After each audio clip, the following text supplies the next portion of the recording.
Hi folks, HR Funk here, back with a brand new midweek update video. Now if you saw the recent video I made with my Smith & Wesson revolvers that have been customized by Magnaport International, you may remember that I had some pretty significant functioning problems with my 686 Plus. Those functioning problems were in the form of misfires, and I had enough of them that I actually discontinued the review of the 686 Plus until I got that problem straightened out.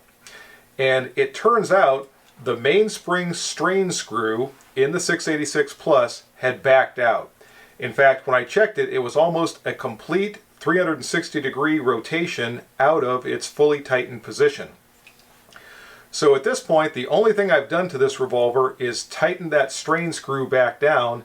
Now let's head out to the range and see if that little bit of an adjustment makes any difference in the functioning of the 686 Plus.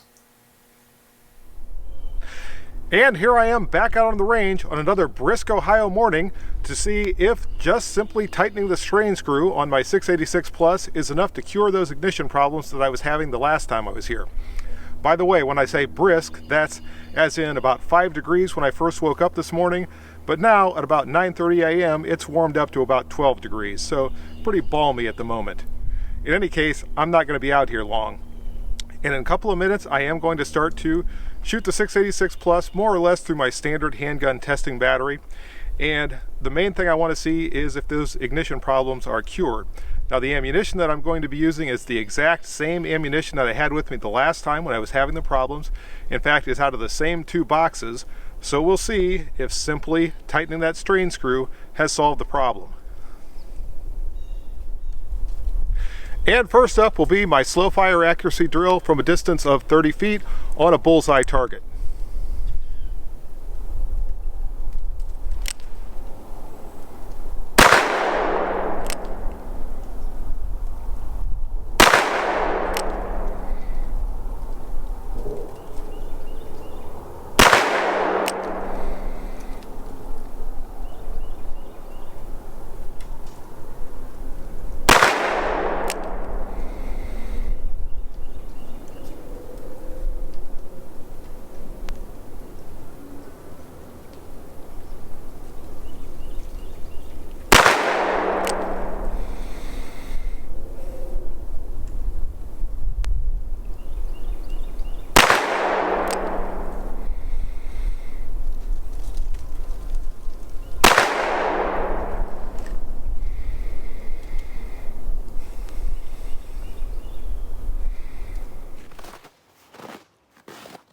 And there we go, folks. 6 out of the 7 shots all are forming one big hole, and that is just over an inch from 30 feet.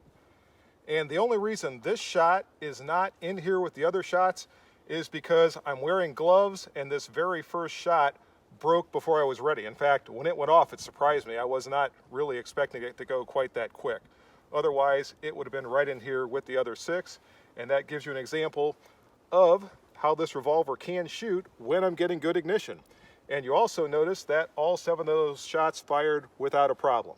So now we'll move on and try some other drills. In fact, we'll try some double action drills and see if that good ignition continues. And on we go to some 20-foot failure drills to see if I'm still getting that good reliable ignition with the double action pull.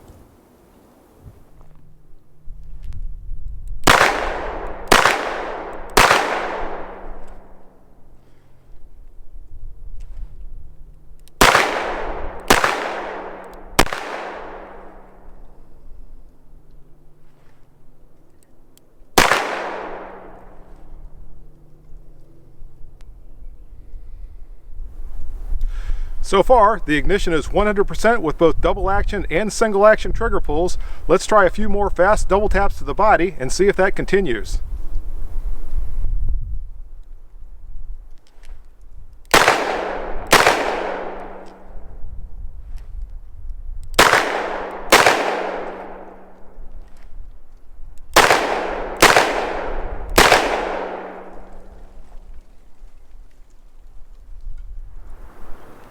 Folks, as you've seen, the 686 Plus is now running perfectly with simply tightening that strain screw. Now let's hope that continues, because I've got some new desperados in town, and these are members of the dreaded Can Clan. I'm going to use the 686 Plus and see if I can teach them a lesson.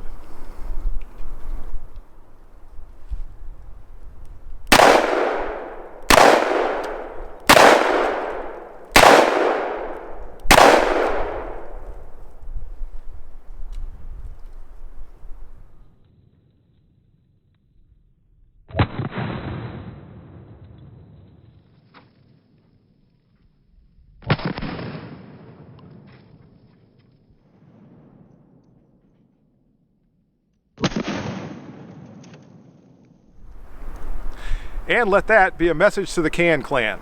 Folks, at this point, I'm ready to declare the 686 Plus is cured with simply tightening that strain screw. It's running 100%, and I don't see any problems with it at all. So now I'm going to get myself out of the cold and head back to the shop.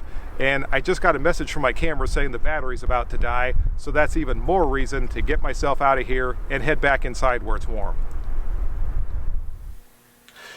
And there you go. That little bit of an adjustment to the strain screw made all the difference in the world, and the 686 Plus is now running well. And that's also a good indication that if you have those type of issues, check your firearm before you do anything too drastic and make sure it's not something little like that that just needs to be adjusted or modified or what have you in order to get your firearm back into good running condition. And that's the video for today. If you have any questions or comments, as always, make sure you forward those to me. Remember, if you order anything from Optics Planet, be sure to use my discount code, which is... And if you use that discount code, it's good for 5% off anything you order from Optics Planet. See you next time, folks. And until then, good shooting. Bye-bye.